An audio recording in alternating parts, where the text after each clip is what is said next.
Hi everyone, welcome to BIM Guru. In this particular video, we'll discuss about the ducting system, how we can create a duct system, how we can automatically create a duct system, and how we can create a proper modeling layout for a HVAC segment, and how we can uh, resize the ducting system based on Revit feature, that is duct pipe sizing. Okay, so in this particular video only, we'll focus on ducting segment, not piping segment. And for the videos, we'll cover piping systems, same as for electrical segment as well. Okay, so now let's start. So right now, I'll create a template, sorry, not a template, a project based on the templates that we are having. So right now, I'll choose mechanical template. Why mechanical template only? Because we are focusing on ducting segment right here. That is why I'll choose mechanical template right here. So we have created a dummy project as of now. Let me brief you a bit about uh, first of all ducting systems. So default three ducting systems that we are having. The first one is exhaust air, supply air, and return air. How to cross check those ones? If I'll go in families option right here, there will be one option duct systems, right? So if I'll click on plus icon, we can see these three options. If I wanted to create any different system type, then what I have to do is that we have to right click. For example, I want to create a fresh air duct, right click on that one, duplicate it, and then you can rename it like fresh air, something like that, fresh air system. But the system classification for this one as well will be supplier, because it is created from the supplier. Okay, so you can see right here, supply air system classification. So system classification always will be either exhaust air, return air, or supplier. If I want to create a toilet exhaust duct, I'll go with duplication of this one, exhaust air, and I'll go with that way. Change the properties as per that one.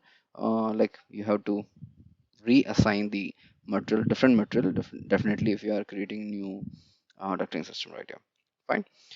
Now we are not talking about those different kind of things. We already created that video separately. If you want the what we can say explained video about this kind of things, let me know about this one. We'll create a separate video on this one as well.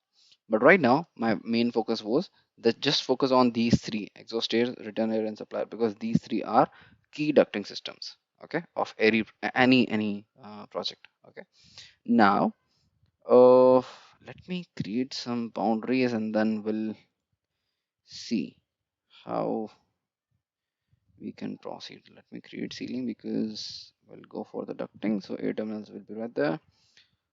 Sorry, rectal ceiling, and this is my ceiling.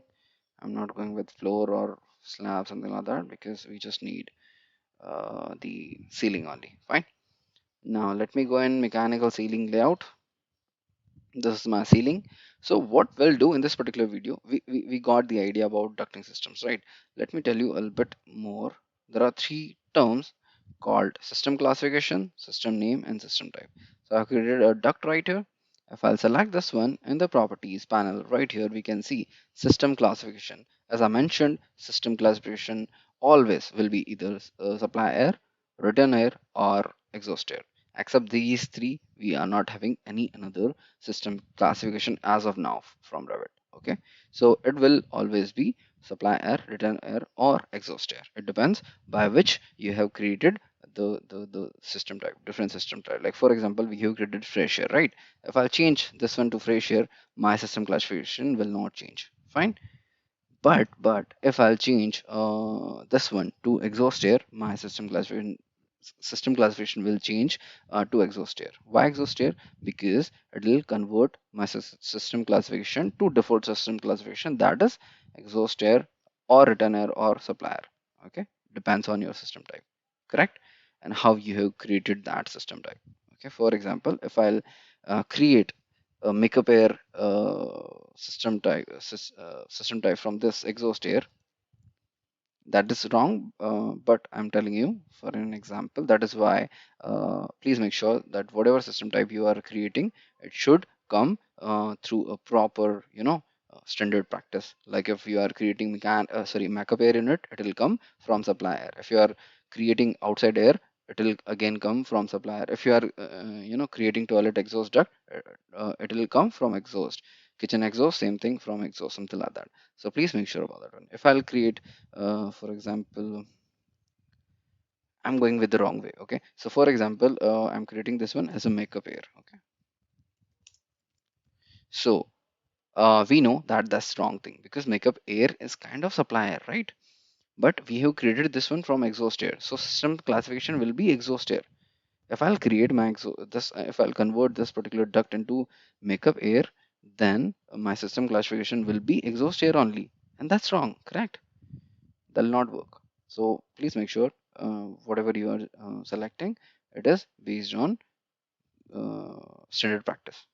Fine. I'm deleting this one as of now because I had to convert this one or delete this one because I told you right what to do. Now let me delete this one first of all. Fine. Let me create some A terminal and then we'll see what we can do by those A terminals. So I'll go in like with my ceiling, maybe it's 2600. If you do not know your ceiling height, just go in section and cross check. So what we are doing right now, I'm placing the A terminals and will connect those A terminals with the mechanical equipment by auto generation, okay, of Revit. So let's see. Fine. I have placed 6 A terminals and let me place a mechanical equipment as well. So that will be in this layout, correct? So ME, I'll go with HU, just random HU I'm placing, okay? Fine. I've placed one HU right here. So our main, let me delete the tag. Yeah, so our main focus, normally what we do, we create a duct from HU and then we connect each and every A terminal right there, correct? We'll do the same thing, but not manually. Let me move it a little bit this side. Fine. So not manually, we'll see the process of Revit and we'll understand how we can automate the process. Fine. If I select one A terminal right here, this is first of all supply A terminal, correct? So the connector will be supplier, right? If you do not know about that one, we'll discuss. If I'll select this one, there will be one option, create systems, right? If I'll click on the duct option right here, create duct system is highlighted. This is the same as it was showing right there in the properties when I selected the duct, the system type sorry, system name, it was selected mechanical supply air, something like that, correct? It is the same way. Right now we are having the opportunity that we can rename it or something like that, but it's not that much important. What important is that the system name should be common if it is a common network. Okay, that's very important. Now right here I can only see supplier and fascia. Why not exhaust air or return air? As I mentioned, that it depends on your default system classification, right? So for these two, system classification is same, that is supplier, correct? And the connector for the A terminal is also supplier system classification. Let me show you. If I'll go in a terminal family, there will be a connector, correct? This is a connector for the A terminal. Right here in the properties, if you'll see system classification is supplier. If I'll convert it into global or return or whatever, it'll change or it'll accept the system name based on that one. Got the point? For example, if I'll make it global and load into the project, then if I'll select the same air terminal, click on the duct, I can see all those options. Okay, but that's not a good practice because we know that supply, yeah, we can do that thing, but the point is uh, while generating the layout, you have to make sure that the correct connector or connector sorry, correct system name you have to choose, correct? So right now it's a supply air diffuser as name is suggesting, correct? So the connector of this one will be like system classification of the connector will be supply air only. If we are changing to global, sometimes what happens is that we are connecting return air to it or something like that. It will change based on that one. And now our system classification will change. So please make sure if it is a supplier diffuser, if it is a common diffuser, then we can go with the global or based on your requirement. Okay. But if it is a supplier, please make sure your connector is supplier. If it is a return air diffuser, go with the return air. Yes, yeah, we can go with the global as well, but there will be some misunderstanding. For example, I wanted to create a duct from this one. Okay, I can directly click on the this one. I do not need to check anywhere. Okay, the connector is not found, so that is why it is not showing. But let me show you the example. If I'll simply click on that one, you can see right here is it's creating supply air duct only, right? Not return air, not exhaust air, correct? But if I'll go with the global one, then there are chances that it'll generate based on what we have modeled previously. Okay, so that is the thing. That is the thing. Sometimes we may do mistakes. So it is very important if it's a supplier diffuser, please convert the connector to supplier only. Or just see if you are you are that much capable to see each and every time in a bigger project that it is generating supplier duct or return air duct or something like that. Okay, so these both the points I discussed, there's not any negative point that you have to go with supplier only. We can go with the global one as well, but you have to take care of those things, right? But that's not the important point as of now. The important point is that we have seen that right here in ducting system we are seeing supplier and mechanical supplier one as a system name. Okay, there is one more option, open end system editor. What does it mean? Let's check and go with that one. So I'll take this one, click on OK. As I clicked on that one, checked on that one, this kind of dialog box will be open. Okay, what does it mean? It shows the properties definitely right here. If I'll uncheck this one, my properties will be gone. Okay, so it is showing the properties, it is showing the number of the elements as one, because right now we have selected one air terminal only. System name is mechanical supply air 1. As we know, we can change the system name from right here as well, but that's not that much important. Now I'll add to system the elements that I want. So I'll add all those 6 air terminals. Okay, so I've selected all remaining 5. Now there is one more option, remove from system. If mistakenly if I've selected something that I do not want to be included in a particular ducting system, I can unselect that one as well. But right now I'm not going with that way. I have to select each and every air terminal, so I'm selecting all. Now, select the equipment means the mechanical equipment by which it will be connected. We know that each and every air terminal will be after all connected with the mechanical equipment, correct? Whether it is VAV, whether it is FCO or something like that. Right now, in our case, we have placed AHU, correct? So click on select equipment and I'll select my mechanical equipment. Fine. Now there is option finish editing system or cancel editing system. Definitely, you know that cancel means we are coming out without changing anything in this one, and finishing editing means whatever we have done as of now, we are accepting the changes, right? So let's go with finish editing system. Now if I'll click on, I'm not clicking, I'm just moving my cursor on HU or item anywhere and just press tab option and then select. It will show me my system, ducting system, right, that we have created, and system name is mechanical supply air 1. Fine. Now you can see number of elements are 6. Why 6? These 8 terminals are my elements. Okay, now AHU is, or mechanical equipment, is considered as systems equipment. Okay, so it is showing 03 as the name of this particular equipment is 03 actually. That is why it's showing that one. Fine. Now we have created this particular ducting system, and you can see the flow of this particular ducting system is 1410 liter per second. How it had considered this one? If I'll select one air terminal right here, and I can see the flow rate of 235. If I'll go with the calculator,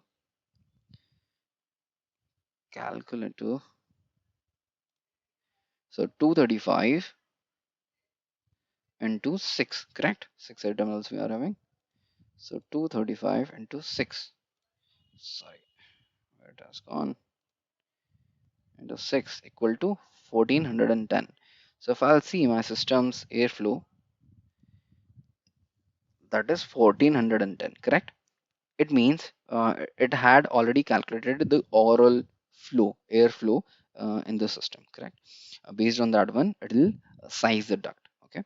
So as of now, let me create the duct first of all. So if I'll select this one, right now we are having some options. Okay. First one, select the equipment. We already selected that one, so I'm not selecting any new. uh, Disconnect the equipment, whatever these are, changing or something like that. Edit system, again it will come on the same window that we have gone with that one. So we are not going, we're not going with these 3 options as of now, because we already covered these 3 options. Now the key feature for you is that generate layout, because we have to model the things, right? The ducts and the connections as well. So now the important feature of this one is generate layout. So if I'll click on this generate layout, it'll show me some lines, correct? So now we are having solutions first of all. So if I'll change it, it'll show me different kind of solutions that Revit is providing me, correct? So whatever fits for you, you can go with it. So right now, uh, it's showing to me this kind of connections. This will be my main branch, and this will be my, sorry, this will be my main header, and this will be my branch connections. Okay, it looks good in this case, so I'll go with this one. Otherwise, we can choose another option, perimeter option, or what we can say intersection option as well. Inside that one also we are having multiple options. Whatever you are going with it, we can go with it. Same for perimeter as well. Fine. Whatever you are going with it, it'll apply with that one. So right now I'm going with the network based, and I'll go with this kind of connection. Fine. Now I can go in setting option. There are two for main and for branch connections. For main, ducting type, like the duct, I'm going with rectangular duct as of now, and the offset, I'm going with for example 2900. Fine. And for branch connection, I'm going with round duct. That's fine with me because round duct will be connected with a terminal, and offset it will be 2900 because my main header is also having the offset of 2900. Flex duct, that's fine. Flex duct, round duct, I'm going with it. And maximum length of the flex duct, if you want to change it, we can change it. 100 mm is fine. Sorry, 1000 mm is fine as of now. I have clicked on OK. Now if I'm done with all those kind of things and I accept this kind of the layout, then I'll click on finish layout option right here. Now it'll automatically generate kind of the ducting system right here. Now it is showing the warning. Why the warning? Let's cross check. So let me press tab option. It is connected properly, correct? Or it did not connect with the mechanical equipment. Fine, it is connected, but it did not resize, correct? It did not resize the duct. Let me come right here and apply the end cap, correct? Because we need to close the duct. Perfect. Now right here if we'll see that it did not uh, properly size the main branch. So what we can do in that scenario, we'll slice first of all the ducting, the main header, by which we wanted to resize the duct, and we are not resizing manually. What we'll do, we'll select the full ducting system. First of all, we have selected the ducting system. Right now in ducting system, I can see this is my mechanical supply air system. Okay, fine. Now let me select this one, and now we are having some options like system inspector, duct pipe sizing. System inspector, we can search where the flow rate and those kind of things are right there. Let me click on this one. I can see my flow rate.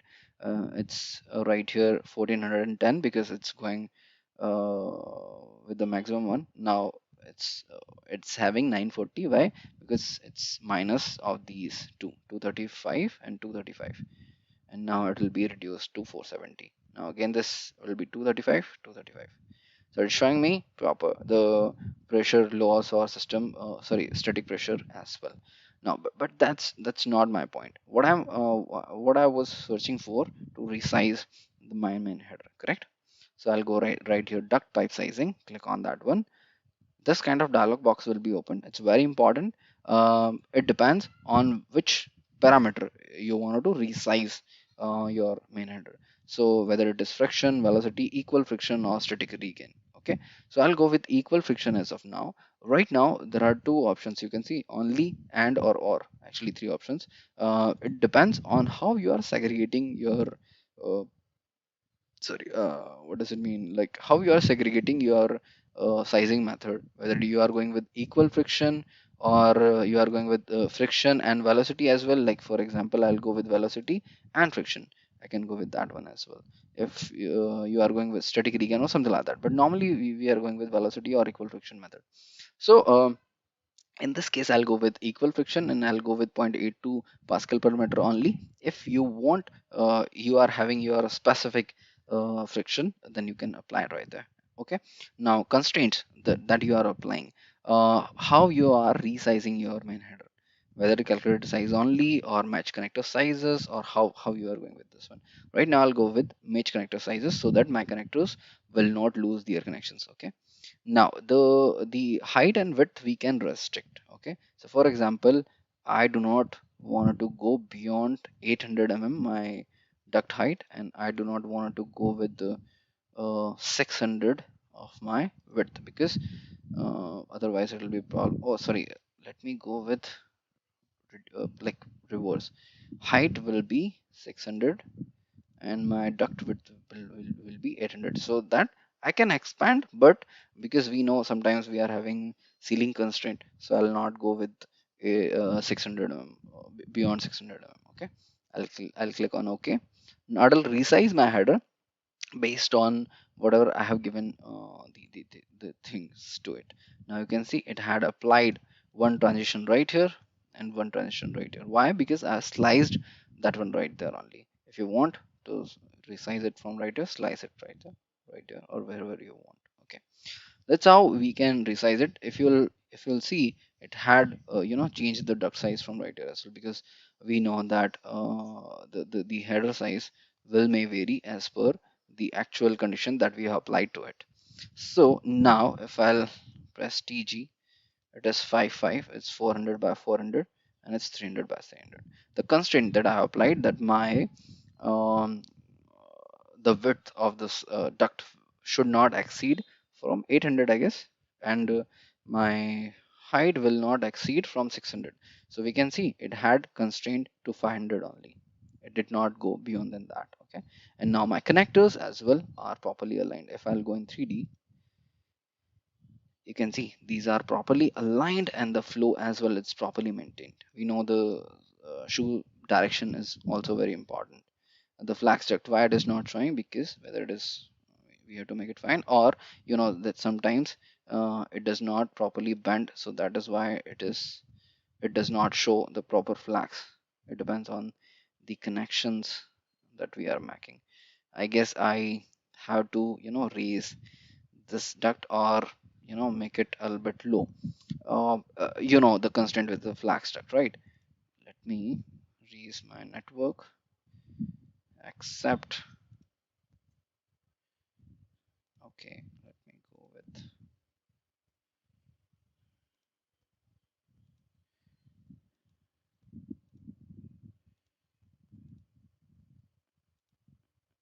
okay, so let me go with the 3 meter probably. Tab must be okay. Yeah, I know that I'm not moving tabs, so it will be mismatch, I guess, sometimes. Let me go with the 3500. We already modeled, but I was just showing. Okay, it had come into slow because I did not select the tab. So, but you got the point, right? uh, there is not any mismatch. Actually, FlexDuct sometimes uh, does not seem properly connected, like it's kind of wire thing. Why? Because it's a graphical thing only, right? If I'll change these vertex, it may vary as per this wire thing, right? So that is why it was not showing earlier, because we were very close in terms of the elevation.